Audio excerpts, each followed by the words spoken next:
يا أيها السياسي يا عبدا للكراسي، نهبك للدولة هو دستورك، واستبلاهك لشعبها هو وحده قانونك الأساسي. حبك للسلطة وسطوة النفوذ دائما ينسيك أن الحرية والعدالة والكرامة هي جبالنا الرواسي. خذ من جيوبنا لتملأ جيوبك، واقترض لتتراكم ديوننا وتعلو قصورك، وتبا لتونس التي تصرخ سأشهر إفلاسي.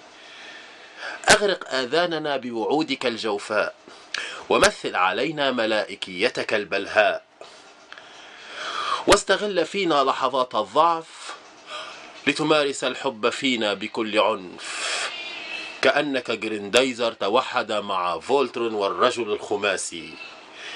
تخيل أنك تفرغ فينا جبروت فكرك المريض، تخيل أنه فينا يفيض، تخيل أن الشعب كله يصرخ زدنا منك يا سيدي.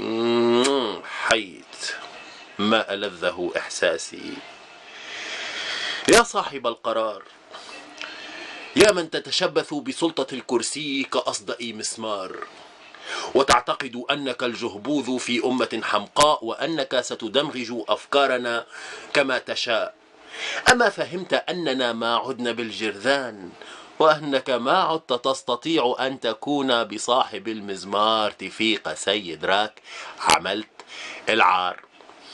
وبعيدا عن فصاحة التعبير والطبجغيط، تيجا صاحبي نحكيو لغة تحوم تحت الحيط، تيجا خل نفرحوا بيك كيما نفرحوا بكعبة القرنيط، كيما جماعة باسم ربي والنبي والثقافة الجديدة دخلوا علينا يا ابو قلب حشيشوريش، تقول ثور سيبوه في الحصيدة، وزادوا خلونا واحد اسكيزوفرين، سننتصر او ننتصر.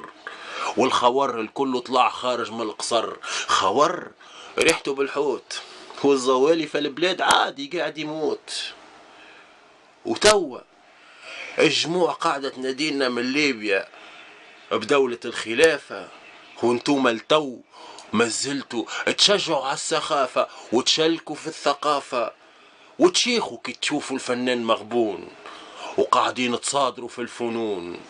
علاش ومعلم المسار علاش حطوا في مخك يا عمار؟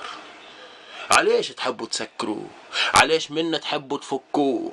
هذا في عوض اللي تعاونوه هو وغيره وغيره وغيره. تحبوا تقتلونا بجرة تصحاحة في بيرو؟ منك ومن الخور متاعك يا سياسي، ولأننا شعب يعشق الوقوف تبا لك وللكراسي. شكرا جمهوري.